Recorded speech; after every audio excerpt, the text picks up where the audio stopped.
કપડવંજ શહેરમાં ધાર્મિક અને ભક્તિમય માહોલ વચ્ચે શ્રી ગોકુલનાથજી મંદિર વૈષ્ણવ મહિલા મંડળના ઉપક્રમે ભવ્ય ફૂલફાગ અને રસિયાના મનોરથનું આયોજન કરાયું.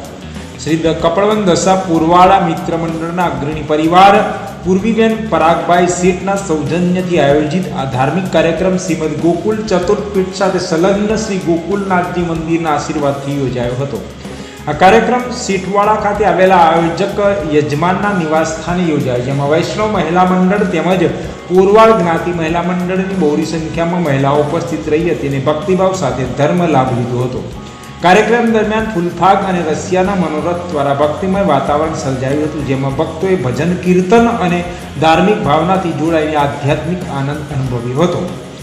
આ પ્રસંગે મંદિરના મુખ્યાજી ગોપાલ પુરોહિત અને જીતેશ પુરોહિત ઉપસ્થિત રહ્યા હતા. ઉપરાંત વૈષ્ણવ મહિલા મંડળના હોદ્દેદારો ચંદ્રિકાબેન શાહ, અલકાબેન શાહ, જિજ્ઞાબેન શાહ, પલ્લવીબેન શાહ તેમજ દશાપુરવડ જ્ઞાતિ મહિલા મંડળના પરિંદાબેન દેસાઈ અને શીતલબેન દેસાઈ સહિત આગેવાનો દ્વારા કાર્યક્રમને સફળ બનાવવા મહત્વપૂર્ણ સહયોગ આપવામાં આવ્યો હતો. આ રીતે ધાર્મિક પરંપરા અને સામાજિક એકતાનું સુંદર સમન્વય જોવા મળતા કાર્યક્રમ ભક્તિમય માહોલમાં સફળતાપૂર્વક પૂર્ણ થયો હતો.